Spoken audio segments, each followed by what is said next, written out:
We got Let's- some. We got some stuff happening in the next week, which is Yeah, which I was surprised about too. some of these matches are just ridiculous.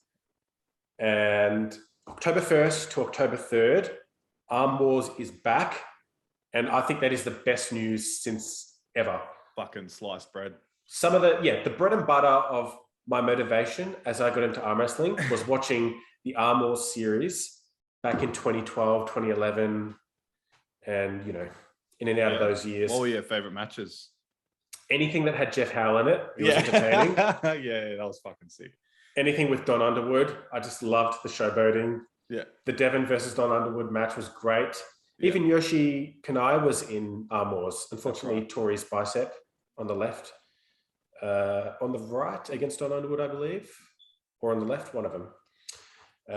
Richard Lupkes was in it. Jeff Howe had some great matches. Joseph Levi had some crackers. Yeah.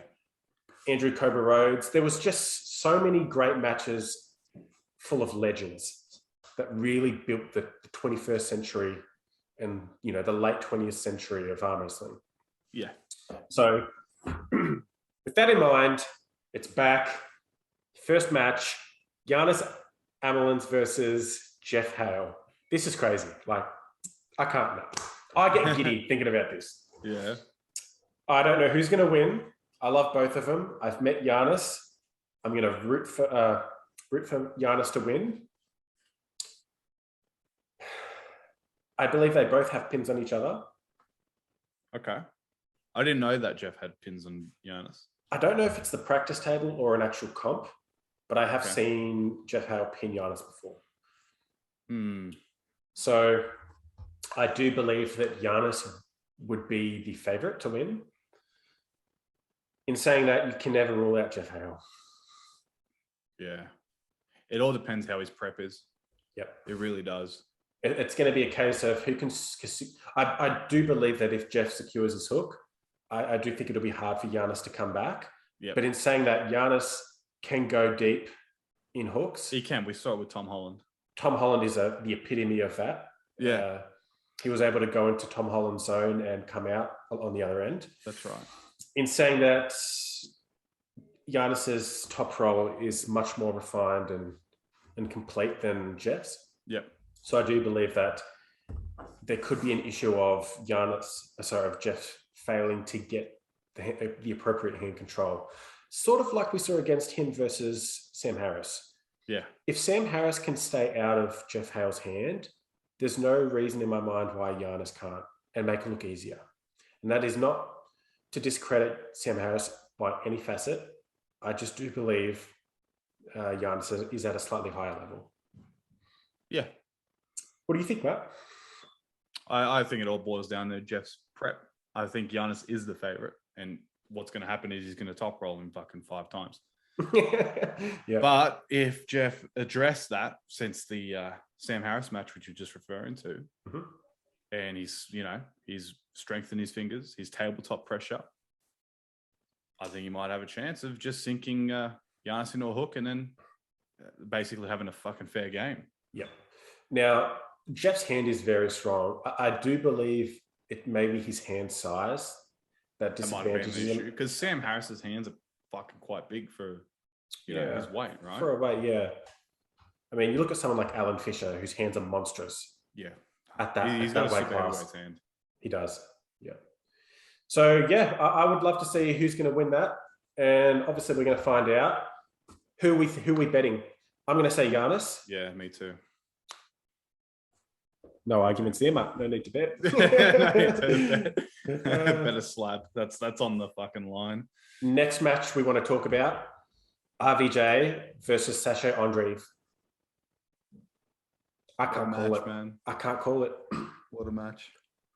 I would have to say Sasha just based on his ability to beat Irakli a few months back. True. RVJ's hand is bigger. It's bigger than Irakli's, bigger than Sasha's. Their bicep strength is similar, Irakli and RVJ. I do believe RVJ could have more hand control if he wants it in the match. In saying that, Sasha's ability just to hook is ridiculous. Yeah, I think it's more Sasha's ability to deny pronation. Yep. Yeah. So, and that's very dangerous for like a top roller, like or a hand controlled top roller like RVJ. I do believe RVJ is likely to win the first 1 or 2 matches, and then after that, Sasha is just going to hit the brakes. Fair enough. But see, I'm different. I'm complete opposite. I reckon Sasha will win the first 2 matches. Yep. And RVJ, in his classic fashion, is going to fucking fire up. Okay. And start rolling out. I do get that aspect of RVJ taking a round just to fire up and get into seen it in the past. Justin Bishop, for example. For sure. Irakli was able to get the first pin in their match. Yeah. And then Sasha was able to hit the brakes then. If the match goes into a hook, I really can't see RVJ winning. Okay. I do believe that RVJ will have a better hand position if they choose to, or if they end up in a hook. I don't know if he's going to be able to go through Sasha. That last inch or two, Sasha's dynamite. Yeah. I think he will be able to. I'm backing RVJ on this one. Okay, this is good. This is good. At least we've got something to compare to. Yeah. We're on other sides of the spectrum. So you're saying RVJ, I'll say Sasha. I don't actually know. Is it going to be 6 rounds? I don't know. What's Arm Wars usually? I believe 5 to 6 rounds. Okay. Yeah. I have no idea. I can't tell you what rounds, but I can tell you, I reckon RVJ is going to come out on top. Okay. Mm-hmm. Next match, the main event, and I apologize if we're skipping any undercards, but we want to get to the bread and butter. There was meant to be a Tom Holland and Mindaugas match as well. And that's no longer happening? I don't know. Okay. I don't know, but I remember it was going to be under the Arm Wars banner, but I'm not sure if it's on the 1st of October. I know it says the 1st to the 3rd of October, so different matches is likely to be on different days. Yep. But real quick, who do you reckon? Mindaugas or Tom? That's a hard match. Mindaugas all day. You reckon? All day. Yeah. All day? All day. Tom Holland surprises me though. Okay. He's surprised me in the past. This particular match I'm referring to, and I'll find it after the video and I'll show you. But I don't want to fixate on it because I can't remember the name of the athlete he competed against. Okay. But look, I would have to agree with you, but I wouldn't say all day. I still think there's some avenue where Holland could do something. Yeah. But I do think it would be an upset if Tom won. Yeah, I believe Mindaugas is the favorite. 100%. Alrighty, bread and butter time. Yeah, main event. Get your dinner rolls out. Ryan Espy versus Alex Kodecha. I have to say Alex Kodecha. I just can't see Ryan Espy winning. And that's no malice or disrespect towards Ryan Espy. I know how serious he is. He's huge. Yeah. But I believe he's 6'5", over 400 pounds. Yeah. Alex Kodecha, 6'7.5", I believe. Also over 400 pounds. Ryan Espy has predominantly competed in North America for a lot of his career. Yeah. He is a WAF world champion. He is a WAF world champion, yes. Yeah. But when we look at Alex, he has beaten a lot of Eastern Europeans and a lot of big names. Yeah.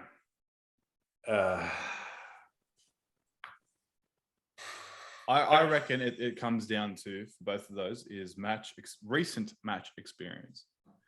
Kodecha has that on Espy because I have not seen Ryan compete. No, the last time I saw Ryan compete was, and I'm sure he may have competed since then, but since he competed in WAL 2017 and I believe 18. Yeah. I don't know if he's done anything else. I don't know. Yeah. He may have competed in a few state or national championships in America that we haven't seen. Please, anyone from America or North America that has Ryan Espy competed in the last 2 years? If so, who has he competed against? Yeah. But when I think about this matchup, I think, okay, what level is Ryan on? what can we compare him to? Is he on Travis's level or at least approaching Travis's level? Yes. I believe informed Travis would beat Alex Kodecha. Okay. However, I've seen Alex beat some stupid names, have wars with a lot of people. So he had wars with Krasimir Ongabayov. He beat Rustam Babayev, I believe. Yeah. At the last top 8. Yep. He lost to Dmitry Trubin. He beat Gennady at the 2018 Moldova and also beat quite a few big names there.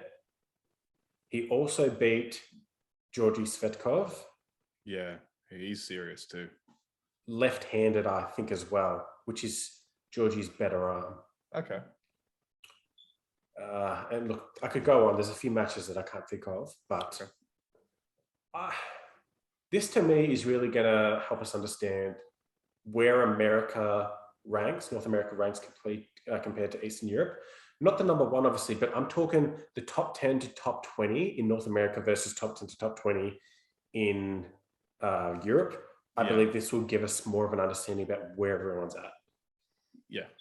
But there's still... you basically got number 1 and 2 middleweights, RVJ and Sasho. Yeah. Yeah. So that's a very good indicator of where North America is. Yeah. And Eastern Europe. I believe Eastern Europe has the advantage here, just in terms of assuming that they're better. Yeah. I think everyone, 90% of people across the board think Europe is better than North America. But if RVJ does beat Sasho, it's saying, yeah, okay, we can hold our ground against them, you know? Yeah, 100%. So I guess we're just going to have to wait and see. It's currently the 26th of September, so I believe we are ahead of American time zone. We are. So it's probably going to be held the late night / early morning for us. That's usually when Europe and American events are held, when we're going to bed or when we're about to wake up. So yeah, this will, like I said, this will speak volumes about where everyone's at. And you know what? I'm just happy. Big matches are happening, continuing to happen. Yeah, even though it's a bullshit time for the whole world. Correct. So let us know in the comments, out of those 6 athletes, who are going to win and why. And if we've missed anything, let us know as well. Absolutely. Alrighty. Let's wrap her up, mate. Fuck yeah. All right. Thanks for... See you later, fuckers. Yeah. See you guys. Take care. See you.